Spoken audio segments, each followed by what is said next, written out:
If you feel like you're not selling quickly enough on Vinted, or you're not selling as much as you should be in general, then don't worry, because I've made this video for you. So I'm gonna get straight into it. The first thing you need to realize about Vinted is everything is about timing, because in Vinted you could only sell to people within your own country. So you need to realize that people all in all are gonna be online and active around the same time. For example, if you're posting on weekdays, post it at times that people are gonna be active. And those times are usually between 7 to 9 p.m. because that's when people are getting home from work. And that's generally when people have the most free time, between those 2 hours. All in all, on the weekends you can be a little bit more flexible because people are free during different parts throughout the day. But on weekdays, I would highly recommend doing it after 7 p.m. and up to about maybe 9:30 p.m. Secondly, you need to be fixing your descriptions. A lot of you just put like 3-word descriptions like very good condition or only worn twice or something like that. Look, you can never give out too much information in the description. Just put as much as you can. If I'm listing a piece of clothing, what I'll do is I'll put the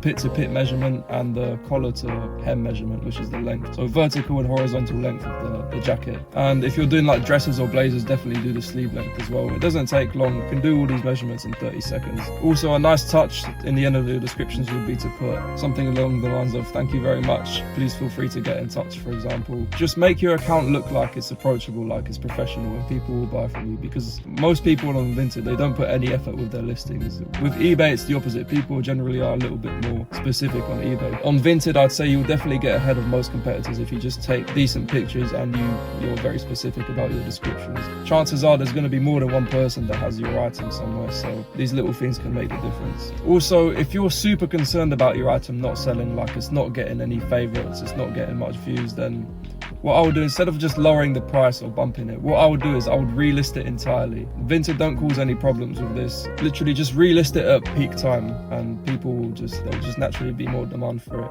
You can lower the price as well, generally because so many people, they sort from newly listed, so you'll open up to a lot more new buyers. I've had an item, for example, that it wasn't selling for like a month and a half, so I relisted it and literally within a few hours someone sent me a decent offer and I accepted it. So, you know, I've pretty much never used bumps. You don't need to. Also, if you're taking pictures, make sure you take pictures of the labels, especially if it's a designer item. People like to make sure about authenticity. You want there to be absolute certainty in your listings, essentially. But even if you're selling stuff like Nike or All Saints, you need to be showing the label or the supplier tag. Really, so many little things you can do to get ahead on Vinted. So if you want a summary of everything I said, pretty much take proper pictures, make sure your description's on point, be as specific as possible, and relist your item if it's not selling. Don't bump it, okay? That's not necessary. Just relist it, maybe at a lower price range. That will definitely work.